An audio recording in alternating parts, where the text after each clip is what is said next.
بسم اللہ الرحمن الرحیم۔ السلام علیکم دوستوں، میں ہوں انوار احمد، آپ دیکھ رہے ہیں اللہ دین۔ مولائے کائنات کے ہم شبی تھے یہ غازی عباس، بہت خوبصورت تھے اور قد اتنا اونچا تھا، مورخین نے لکھا ہے، پتہ نہیں کہاں تک انہوں نے انصاف کیا ہے، قد اتنا اونچا تھا کہ جب اونٹ کو چارہ کھلاتے تھے تو اس کی پیٹھ پہ ہاتھ رکھ کے کھلاتے یہ، اور سینے بڑے چوڑے تھے۔ قدرت نے بہت حسن دیا تھا، نوازا تھا، اسی حسن کی وجہ سے ان کو قمر بنو ہاشم کہتے ہیں۔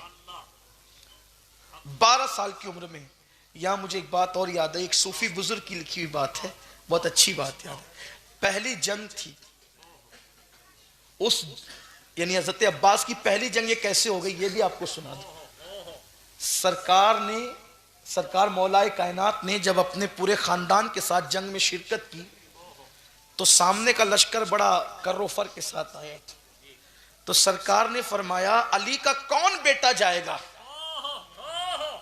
علی کا کون بیٹا جائے گا ان سے لڑنے کے لیے، میں چاہتا ہوں اکیلے کوئی جائے، علی کا کون بیٹا جائے گا اکیلے، کہ میں چاہتا ہوں اکیلا جائے۔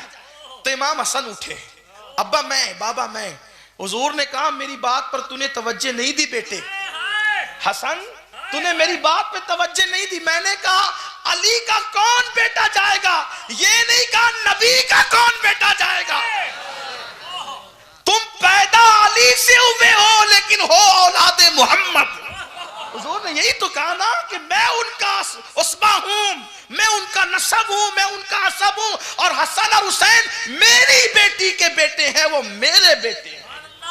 اور قرآن نے بھی اس کو کہہ دیا ابناءنا، ہمارے محبوب کہے ہمارے بیٹے، تو قرآن جنہیں نبی کا بیٹا کہے۔ اچھا قرآن نے نام نہیں لیا لیکن حضور نے دونوں کو ساتھ لے کر بتا دیا کہ بیٹے تو یہی دو ہیں میرے، بیٹے تو یہی دو ہیں۔ تو کہا کہ حسن میں نے نبی کا بیٹا نہیں کہا، میں نے علی کا بیٹا۔ تو تب حضرت عباس جو صرف 12 سال کے تھے کھڑے ہوئے کہا بابا میں جاؤں گا۔ اور تو نے کبھی لڑا تو نہیں ہے عباس، تو کیسے جائے گا؟ کہا میں جاؤں گا، علی کا بیٹا ہوں۔ بابا اگر خیبر کی یاد نہ دلا دوں تو کبھی معاف نہیں کرنا۔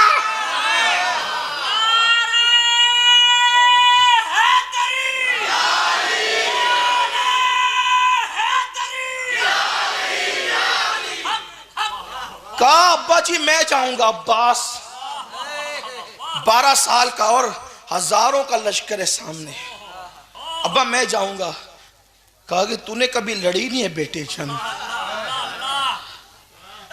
اچھا یہ بھی بتاؤں آپ کو، یہ جو عباس ہے نا، غازی عباس، مولا عباس، آج ایک نشست تھی کچھ بزرگوں کے ساتھ میں، تو میں نے بتایا کہ جس سلسلے سے ہم لوگ وابستہ ہیں، مہاراجہ مطہرہ کا وہ جہاں خاندان مورث اعلیٰ بلگرام شریف، ہندوستان میں وہی خانقاہ ہے، اور وہاں کے جو بزرگ جو پہلے تشریف لائے تھے، میر دعوت الصغریٰ بلگرامی رحمت اللہ علیہ، وہ خواجہ قطب الدین بختیار کاکی کے خلیفہ ہیں، مرید ہیں۔ ان کی خانقاہ میں اب بھی حضرت عباس غازی کا علم کا اصل ٹکڑا ابھی بھی موجود ہے۔ مجھے وہاں کے ایک بزرگ ہیں انہوں نے بتایا، وہاں خاندان کے ایک بزرگ ہیں انہوں نے بتایا، میں نے انہی سے سنا کہ غازی عباس کے علم کا ٹکڑا اب بھی، اور اس علم کی خصوصیت اب بھی یہ ہے کہ اس علم وہ جب وہ غازی عباس پاک کے علم کو نکالا جاتا ہے تو اس وقت بندہ جو مراد مانگے، سال پورا ہونے سے پہلے اس کی مراد پوری ہوتی ہے۔ حضرت یار جس کے ہاتھ کے علم کی برکت کا یہ حال ہے، اس غازی عباس کی برکتوں کا حال ہے۔ تو غازی عباس کا ذکر ہو رہا ہے، جو مرادیں مانگنا ہے مانگ لیجیے۔ باب الحوائج کا ذکر ہو رہا ہے، قمر بنو ہاشم کا ذکر ہو رہا ہے، دل میں مرادیں لے کر کے سنے۔ غازی عباس کا ذکر ہے، یہ پیدا ہوئے تھے سیدہ فاطمہ کی دعا سے، ان کی ولادت سیدہ فاطمہ کی دعا سے ہوئی۔ غازی عباس کی ولادت پتہ ہے کیسے؟ بات سے بات نکلتی جا رہی لیکن سن لیں آپ۔ جب سیدہ فاطمہ الزہرا کا آخری وقت تھا دنیا سے جانے، بڑے دردناک لمحات تھے وہ، جب ہم اس کو یاد کرتے ہیں۔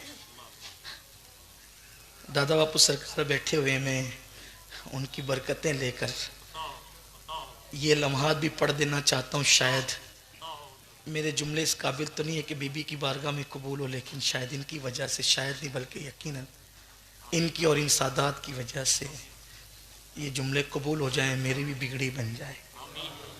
چاہتا کچھ نہیں ہوں، بس اتنا چاہتا ہوں کہ وہ اپنی قبر انور سے اس وقت مسکرا کر دیکھ لیں، بس اور کچھ نہیں چاہیے۔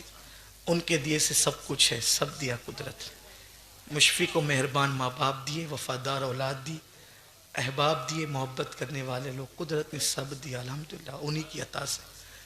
بس اتنا چاہتا ہوں کہ وہ ایک بار اس وقت، اور مجھے یقین ہے کہ ان کی نظر اس محفل پر ہے، اس لیے کہ ہم غافلوں کا ذکر نہیں کرتے، جو ہم سے غافل ہو اس کا ذکر کر کے ملنا ہی کیا ہے، ہم تو ان کا ذکر کرتے ہیں جو ہم سے کبھی غافل نہیں ہے۔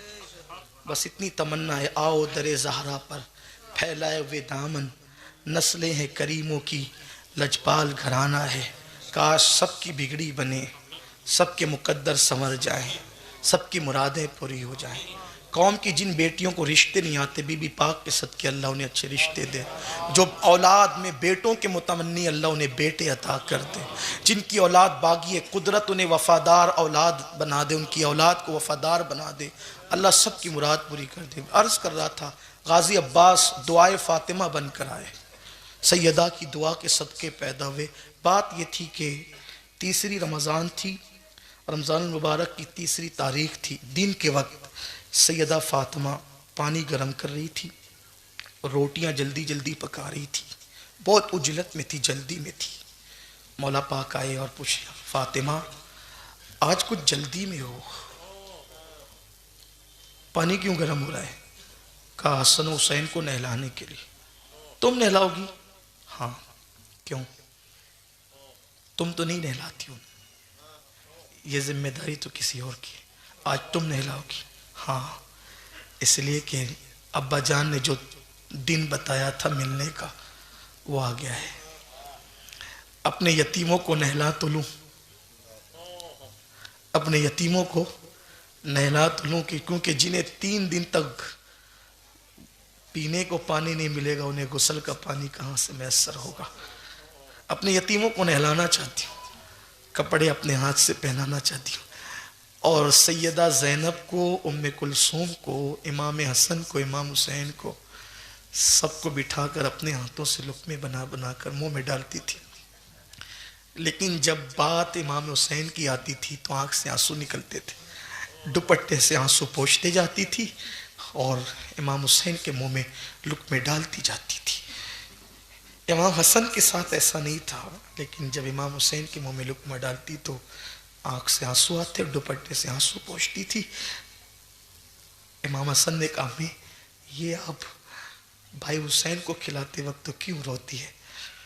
تو رو پڑی، کہتی ہے کہ بیٹا اس وقت کھلا کے کربلا یاد آتا ہے، آج اس لیے کھلا رہی ہوں کہ جب کربلا میں میرا بیٹا بھوک سسکیاں لے گا، تڑپے گا، تو ماں کے لقموں کی لذتیں اسے سہارا دے گی اور تسلی دے گی، اور پھر جو ہے وہ ضمیر کا سودا نہیں کرے گا۔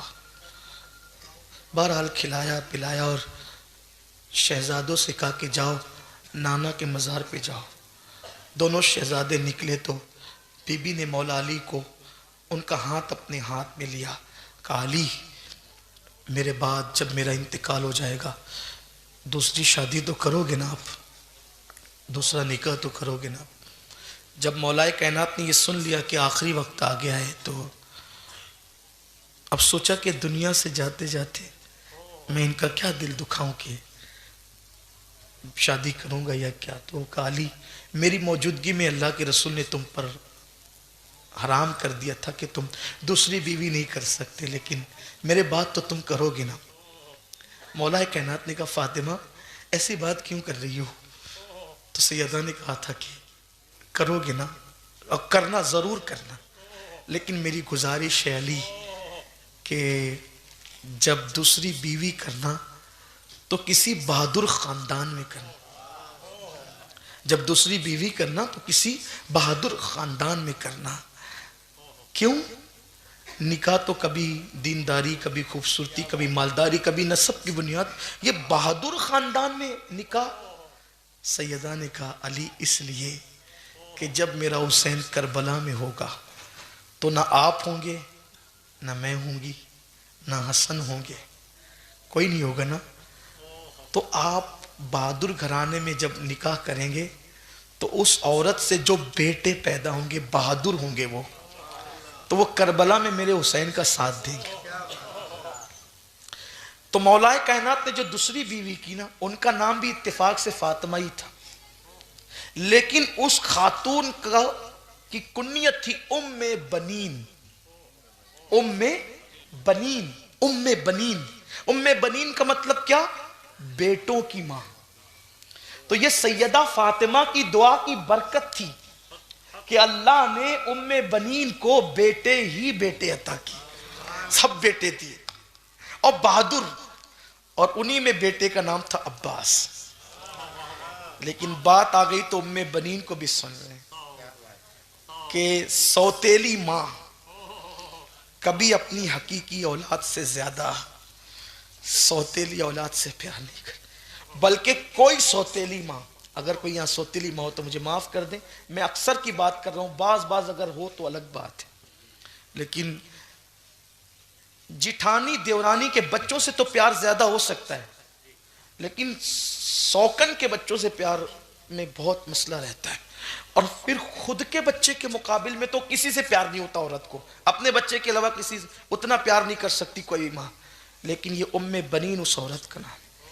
جب میں جنت البقیع میں ام بنین کی قبر پر جاتا ہوں تو میں کہتا ہوں اللہ آپ کو جزائے خیر دے، تم نے حق ادا کیا ہے، حضور کے گھرانے کی غلامی کا ام بنین تم نے حق ادا کیا ہے۔ ام بنین جب اپنے بچوں کو لے کر بیٹھتی تھی، اپنے شہزادوں کو، تو کہتی تھی بیٹو، مائیں دودھ اس لیے پلاتی ہے کہ بیٹا بڑھاپے میں ماں کا سہارا بنے، لیکن تمہاری ماں نے تمہیں اس نیت سے دودھ کبھی نہیں پلایا کہ تم ام بنین کا سہارا بنو گے۔ میں علی کی بیوی ہوں، اتنی ہمت رکھتی ہوں کہ مجھے کسی سہارے کی ضرورت نہیں، لیکن میں اتنا چاہتی ہوں کہ دودھ اس نیت سے پلایا ہے کہ دنیا سے جاتے جاتے فاطمہ نے میرے لیے وصیت کی تھی، تو تم اپنی جان فاطمہ کے لال پر قربان کر دینا تاکہ تمہاری ماں سیدہ کی بارگاہ میں سرخرو ہو جائے۔ اسی ماں کے بیٹے کو عباس کہتے ہیں، غازی عباس رضی اللہ تبارک و تعالی عنہ۔ تو عباس غازی 12 سال کے تھے، کہا آپ نے لڑا نہیں بیٹا، کیسے لڑو گے آپ؟ تو کہا نہیں ابا جی میں تو آپ کا بیٹا ہوں نا، تو میں خیبر کی یاد نہ دلا دوں تو آپ مجھے معاف نہ کرنا، منہ نہیں دکھاؤں گا آپ کو اگر یاد نہ دلا دوں۔ کہا پھر ٹھیک ہے ادھر آ، میں تجھے سجاتا ہوں۔ اپنا امامہ خود باندھا، تلوار دی ذوالفقار، اور پٹکا باندھا جعفر تیار کا۔ سوچے نا یہ علی اور اپنی تصویر کو گویا کہ سجا رہے ہیں، تو کیا مولا کائنات کو گویا کہ اپنی جوانی کے ابتدائی دن یاد نہیں آ رہے ہوں گے؟ پر جیسے ہی عباس گھوڑے پر بیٹھ کے آگے بڑھے، مولا نے کہا پلٹ، ایک نظر دیکھ، تم پتہ نہیں دشمن تجھے واپس آنے بھی دیں گے، پلٹ میں تجھے ایک نظر دیکھ لو۔ مگر کیا کہتا ہے ایک خاص بات، جو شہید ہوتا ہے نا اس کو غازی نہیں کہتے، اور جسے غازی کہتے اس کو شہید نہیں کہتے، لیکن انہیں بچپنے سے لوگ غازی کہتے ہیں۔ کیوں؟ اس لیے کہ جب یہ جا رہے تھے پورے وقار کے ساتھ تو مولا علی نے کہا تھا غازی پلٹ، غازی پلٹ، میرے غازی پلٹ۔ اسی دن سے ان کو غازی کہا جانے لگا، اور آج بھی دنیا انہیں غازی کہہ رہی ہے، اور قیامت تک غازی کہتی رہے گی، کیونکہ نکلا ہے مولا علی کی زبان سے، میرے غازی پلٹ۔ تو آپ پلٹے کا ابا کیوں؟ اب بیٹے مجھے ڈر لگتا ہے تجھ پہ نظر نہ لگ جائے، میرے حسین بیٹے پہ۔ کہا بابا میرے اندر قدرت نے اتنی طاقت دی، میں تلوار نہ اٹھاؤں، ان کو دیکھ لوں نا تو یہ مر جائیں، دیکھنے پہ مر جائیں گے، یہ میری نظر سے مر سکتے ہیں۔ یہاں آ کر کے مجھ سے کسی نے کہا یار اتنا مبالغہ تو نہ کرو کہ نظر سے بھی کوئی مر سکتا ہے۔ میں نے کہا میرے عزیز تجھے بخاری کی وہ حدیث یاد نہ رہی کہ میرے آقا نے فرمایا جب بندہ نوافل کی کثرت کرتا ہے تو میں اس کے ہاتھ بن جاتا ہوں، اس کی آنکھ بن جاتا ہوں، اس کی زبان بن جاتا ہوں. ارے اگر قہر کی نظر سے عبد القادر جیلانی دیکھ لے تو بندہ مر سکتا ہے. یہ تو دادا ہے عبد القادر جیلانی.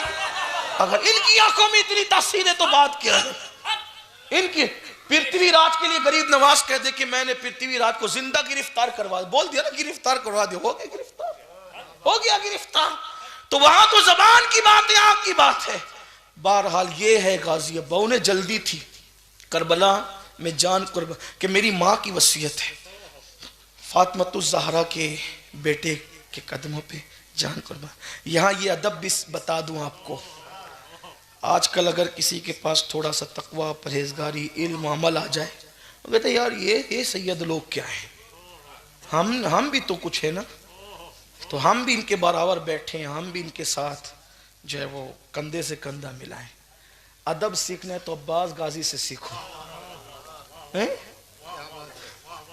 علی ہی کی اولاد ہے لیکن کبھی امام حسین کو بھائی نہیں کہا.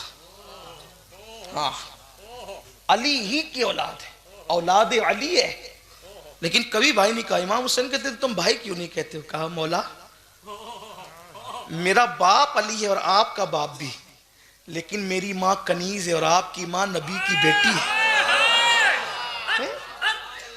کنیز کا بیٹا آقا کی، آقا زادی کی اولاد کو بھائی کیسے کہے؟ یہ تھا ادب. ادب والوں کو یہ مرتبہ میں. تو غازی عباس کو جلدی تھی. جمعرات کے دن جب امام حسین نے کہا کہ آج نہیں کل، یہی کہہ رہا تھا. دور ہو گئے نا، آپ بھول گئے. میری قوم کا یہی سب سے بڑا مسئلہ ہے، جو جلسے ہی میں تقریر بھول جاتے ہیں وہ پھر بعد میں جا کے عمل کب کرنا انہوں. چلیں ڈیوٹی کر لیتے ہیں لیکن نوکری کرتے ہیں نا. اہل بیت کی نوکری، آپ کی نہیں. اللہ وہ دن کبھی نہ دکھا. حضور کی اہل بیت کی غلامی ان کی نوکری. تو بات دور نکل گئی، وہاں سے فضیلت پہ فضیلت چلتے چلے گئے. تو جمعرات کے دن انہوں نے کہا، یزیدیوں نے کہا آج جنگ کرنا ہے. مولا حسین نے کہا عباس کو آج نہیں کل. کہا مولا اسی دن کے لیے تو آپ جی رہے تھے، بے چین تھے، اب آگے تو کل کیوں؟ فرمایا عباس آج جمعرات ہے، کل جمعہ ہے، اور آج آنے والی شب جمعہ بھی ہے، شب عاشور بھی ہے. تو ہم یہ چاہتے ہیں کہ زندگی کی آخری رات دل کھول کے سجدہ کر لیں، دل کھول کے اللہ کی محبت میں رو لیں، دل کھول کے تلاوت کر لیں، کیونکہ زندگی کی آخری رات ہے. کثرت سے عبادت، جانا تو آج بھی ہے، جانا تو کل بھی ہے، لیکن زندگی کی آخری رات عباس ہم عبادت میں گزارنا چاہتے ہیں. اے اہل بیت سے محبت کے دعوے داروں، کتنی حیرت کی بات ہے کہ ان کو مہلت نہیں مل رہی تھی تو وہ دشمن سے مہلت مانگ رہے تھے. دینے والے مہلت مانگ رہے تھے کہ ایک رات کی مہلت دے دو، اس لیے نہیں کہ وصیتیں لکھ دے، اس لیے نہیں کہ کچھ اور کہہ دے، اس لیے نہیں کہ بال بچوں کی حفاظت کا انتظام کر لے، اس لیے نہیں کہ لوگوں کو اور بلا کر تمہارے خلاف جمع کر لے، نہیں، بلکہ اس لیے تاکہ جی بھر کے اللہ کی عبادت کر لے. وہ مہلت لے کر عبادت کر رہے تھے. یہاں قدرت نے مہلت دی ہے مگر عبادت کا ٹائم نہیں، عبادت کا وقت نہیں. واٹس ایپ کے لیے، فیس بک کے لیے، یوٹیوب کے لیے، غیبت کے لیے، چگلی کے لیے، کھیل کے لیے، سب چیز کے لیے ٹائم ہے، عبادت کے لیے ٹائم نہیں ہے. پچھتاؤ گے میرے عزیز، بہت بڑی غلطی کر رہے ہو. زندگی قدرت نے مفت میں دی ہے، آج اس کی قدر نہیں ہے. جس دن روح حلق میں آ کر اٹکے گی، حلق میں آ کر، اس دن پچھتاؤ گے کاش زندگی کے سرمایے کی قدر کر لی ہوتی، اللہ کی عبادت میں وقت گزار لیا ہوتا. تو آج ہم پچھتاتے